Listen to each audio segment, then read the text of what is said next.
Good morning.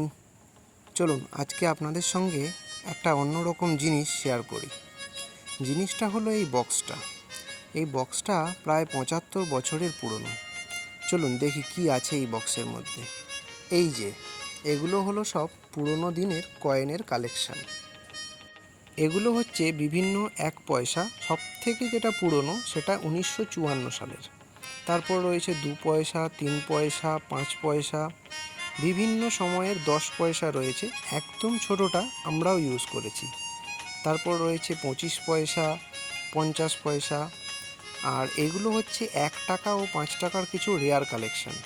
এটা যেমন নেপালের টাকা, এটা হলো ইয়েন মানে জাপানের, এটা হচ্ছে ইউএসের সেন্ট আছে, এটা সেন্ট, আর এটা হলো কোয়ার্টার ডলার, আর এটা হাঙ্গেরির।